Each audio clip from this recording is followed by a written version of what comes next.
In today's lesson we're going to have a little look at multiplying decimals but without a calculator. So you can see the first question on the screen, 0.3 multiplied by 2. We're going to adapt this question so that we're not actually dealing with the whole numbers. Sorry, we're not dealing with the decimal numbers.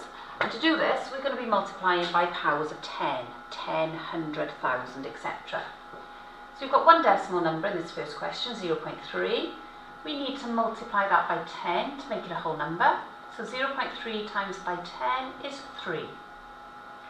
Second number is already a whole number, so we don't need to change that. So that's times by 2. 3 times 2 gives us the answer 6. Now that's not the answer to the initial question because we adapted it.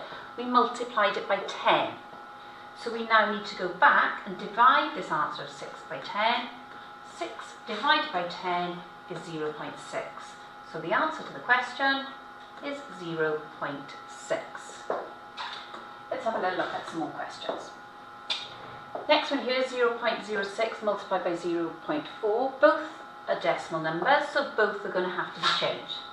We're going to multiply the first number by 100 to give us a whole number, and that'll become 6.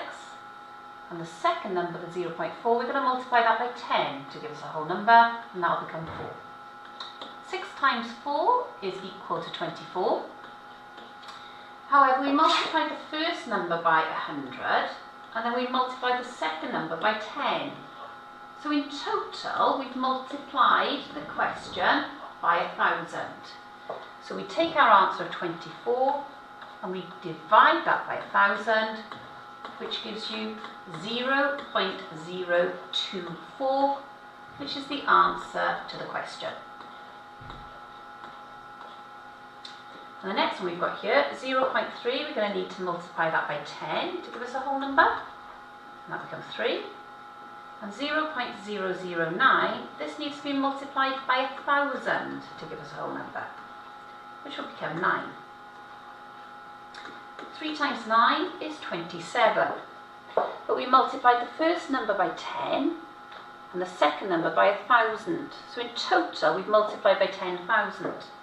So we need to take our answer of 24 and divide it by 10,000.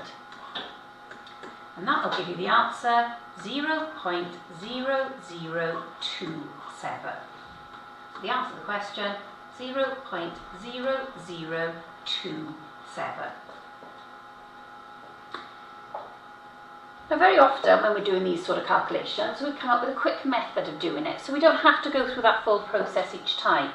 And it involves 3 stages on the board. The question we're going to have a look at, 0.2 multiplied by 0.09. First thing we do is we remove the decimal points from the question. Imagine they weren't there. So if I do that, I have 0.2 multiplied by 0.09. Well, those zeros there don't have any bearing on the value of the numbers, so I can remove them. So what we're left with is 2 times 9, which is 18. The next part we need to do is to count the number of digits after the decimal point in the question. So we've got one number after the decimal point in 0.2, and you've got 2 numbers or digits after the decimal point in 0.09. So in total we have 3 digits after the decimal point in the question. Part 3 then requires us to write the answer to the original question, but with the same number of decimal points, with the same number of digits after the decimal point in the answer as in the question. So we can see from part 2, we need 3 digits after the decimal point in the answer because we've got 3 digits after the decimal point in the question. Take your answer to part 1, which in this case is 18, and we write that on the far right. And then we keep placing our zeros for place value. So the answer to this question here is 0.018. What you've got on the screen here is the previous examples we did with the first method, but we're now going to do them with our quick method. So removing the decimal points, I've got 6 times 4, which is 24. There are 1, 2, 3 digits after the decimal point in the question, so I want 3 digits after the decimal point in my answer. We take our answer, 24, and we write it on the far right, and then we put our zeros in for place value. So the answer to this question here is 0.024. You might agree that it's slightly quicker, but if you prefer the first method we introduced you to, that's fine, you can stick with that, whichever you prefer. Next one then, removing the decimal points, we have 3 times 9, which is 27. Counting up the number of digits after the decimal point, we've got 1, 2, 3, 4. So there's 4 digits after the decimal point in the question, so I want 4 digits after the decimal point in my answer. 27 goes on the far right, and then I put the zeros in for place value. So the same answer, exactly the same answers as we had previously, just a slightly different way of getting there. There's some more examples on the board, so let's have a little look at these ones now. Same thing, quick method then. We've got 4 times 5, which is 20. 1, 2, 3, 4, 5 digits after the decimal point in the question. So 5 digits after the decimal point in my answer. 20 goes on the far right, and then I fill in my zeros.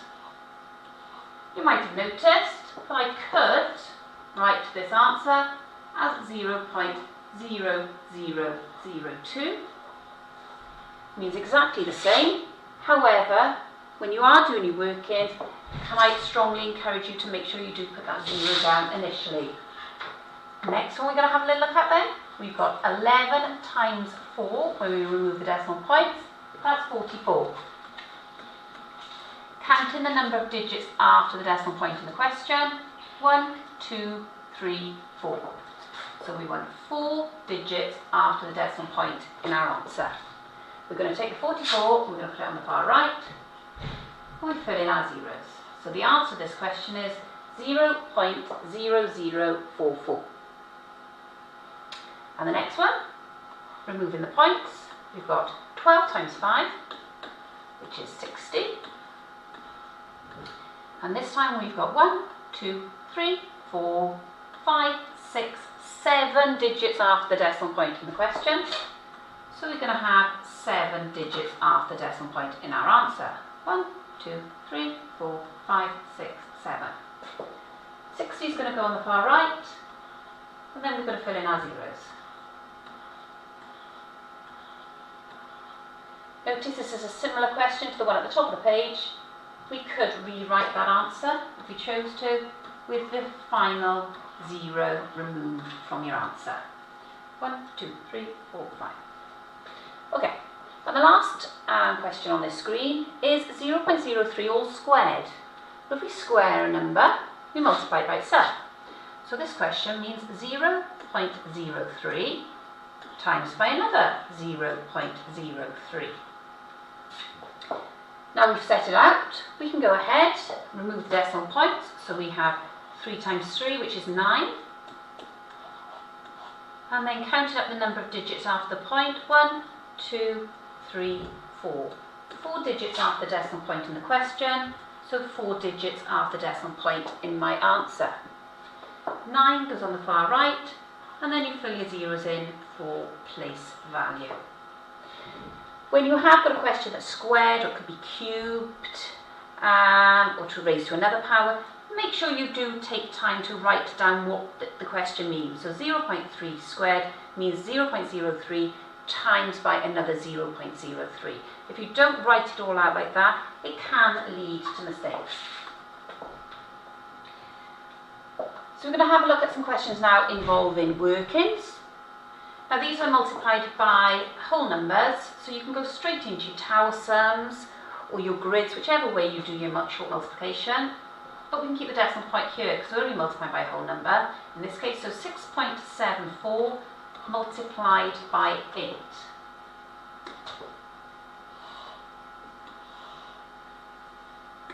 So initially we're going to imagine the decimal point wasn't there in the question. We don't need to consider it yet. We'll put it back in at the end. So 8 times 4 or 4 times 8 is 32. 2 down. 2 down, carry 3. 8 times 7 or 7 times 8 is 56. Plus 3 you carried is 59. 9 down, carry the 5. And 8 times 6, or 6 times 8 is 48, plus the 5 you carried is 53. So that's the answer to 674 multiplied by 8. However, we have 2 digits in total after the decimal point in the question. So we need 2 digits after the decimal point in the answer. So the answer to this question is 53.92. Next question here. I'm going to do another tau sum. But remember, if this isn't your method for multiplying, that's fine. If you would prefer the grid or the Chinese method, you can use that as well.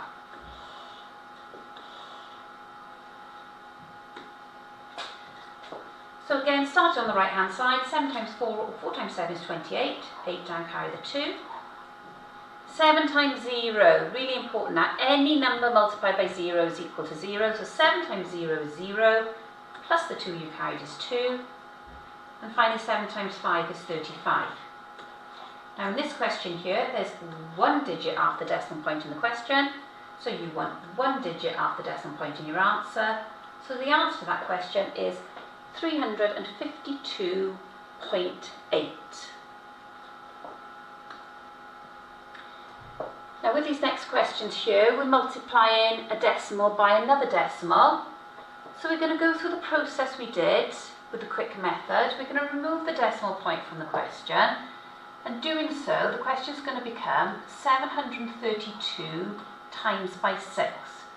So whichever method you do for your short multiplication, that's the next step. I'll do this with the grid method, because some of you might use the grid.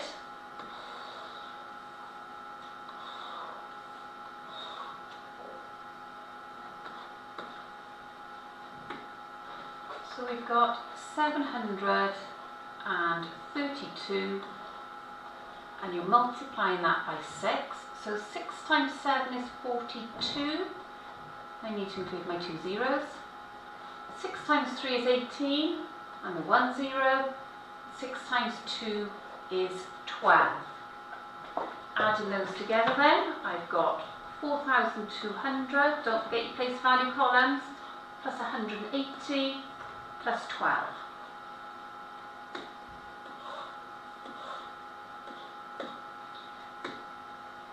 So the units column then, just 2, and the tens, 8 plus 1 is 9, the hundreds, 2 plus 1 is 3, and then the thousands on its own is just the 4. So the answer to 732 times by 6 is 4,392. But we go back to the original question now. There are 1, 2, 3, 4, 5 digits after the decimal point in the question, which means we need 5 digits after the decimal point in our answer. 1, 2, 3, 4, 5. We put our answer we had on the far right. So we've got 2, 9, 3, 4. And we put our zeros in for place value. So the answer to this question is actually 0.04392. Another similar question below. Taking out the decimal points, we have 543 multiplied by 3. I'll do this one then with the Chinese method.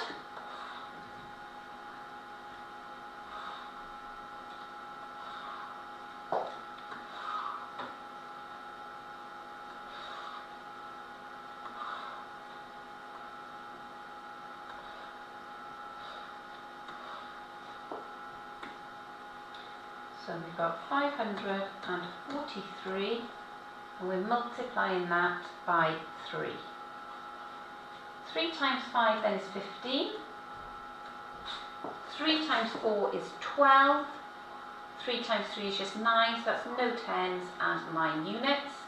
Adding them up on the diagonal then, we've got 9. 0 plus 2 is 2. 1 plus 5 is 6. And the 1 out on its own. So the answer to 543 times by 3 is 1,629. But we have 1, 2, 3, 4 digits in total after the decimal point in the question. So we want 4 digits after decimal point in our answer. We put 9, 2, 6, 1, and a 0 there to show there's no unit. So our final answer to this question is 0.1629. We're not going to go on to long multiplication of decimals today. We'll keep that for another time.